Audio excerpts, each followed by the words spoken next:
Атлантида, жоғалған өркениет қайда кетті? Аңыз ба, әлде шындық па? Бүкіл әлемнің ғалымдары мен зерттеушілерін ғасырлар бойы толғандырған бір сұрақ бар: Атлантида шынымен болған ба? Егер болған болса, ол қайда жоғалып кетті? Атлантида туралы ең алғашқы дерек ежелгі грек философы Платонның еңбектерінде кездеседі. Ол шамамен 2400 жыл бұрын Тимей және Критий атты еңбектерінде Атлантида жайлы жазған. Платонның айтуынша, бұл аралдық мемлекет 9000 жыл бұрын болған және адамзат тарихындағы ең дамыған өркениеттердің бірі еді.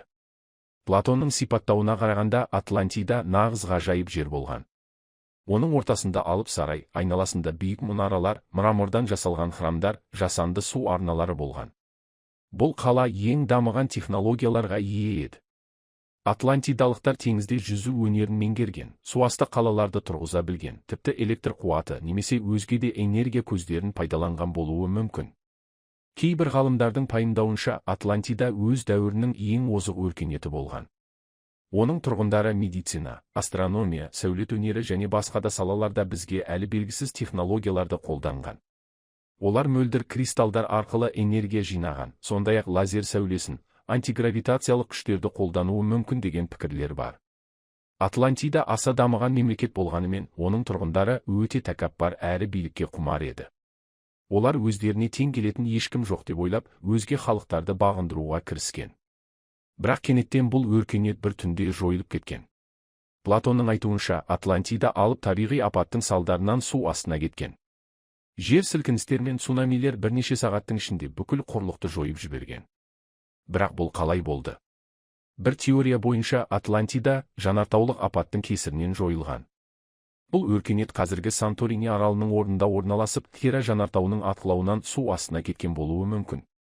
Бұл оқиға шамамен 3500 жыл бұрын болған. Басқа бір теория бойынша, Атлантида Атлант мұхитында, қазіргі Бермуд үшбұрышы маңында орналасқан.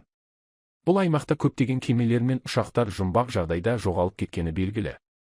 Кейбір зерттеушілер мұнда белгісіз күштердің әсері бар деп есептейді.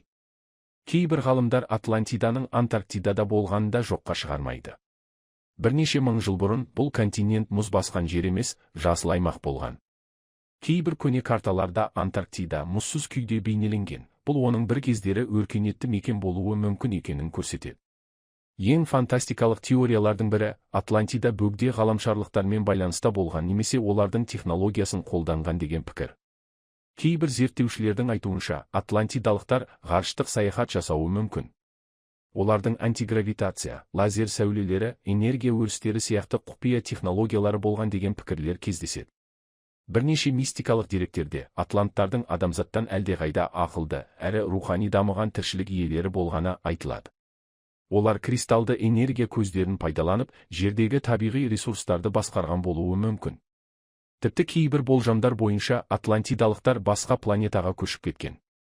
Олардың жоғалуы ғарыштық катастрофаға байланысты болуы да ғажап емес.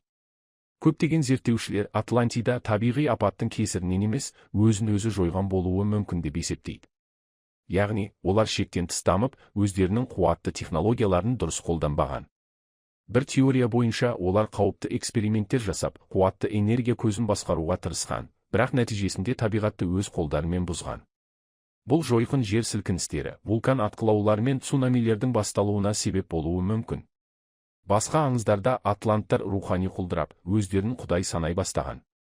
Олар тәкаппарлықтың құрбанына айналып, табиғаттың күштерін бұзғандықтан, жаратушы оларды жазалап, су астына жіберген деген нұсқа бар. Атлантида туралы басқа өркениеттердің аңыздары.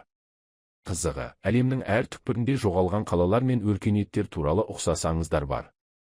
Үнді мифологиясында Дварака қаласы туралы аңыз бар. Бұл қалада су астына кеткен. Майя өркениетінің аңыздарында да жоғалған аралдар мен құпиялы өркениеттер туралы деректер кездеседі. Скандинавиялық мифологияда да Атлантидаға ұқсас Асгардтың құлауы туралы аңыз бар. Бұл нені білдіреді? Мүмкін, Атлантида шынымен болған, және оның тарихы әртүрлі халықтардың жадында қалған болар. Атлантида аңыз ба, әлде шындық па? Қазіргі таңда Атлантиданың нақты қай жерде болғанын ешкім білмейді. Бірақ көптеген археологиялық зерттеулер мен тарихи деректер бұл өркениеттің шынымен бір кездері өмір сүрген болуы мүмкін екенін көрсетеді. Атлантида шынымен бар ма, жоқ па, бұл әлі күнге дейін құпия.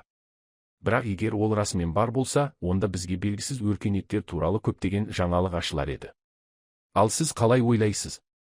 Атлантида болған ба, әлде бұл тек аңыз ба?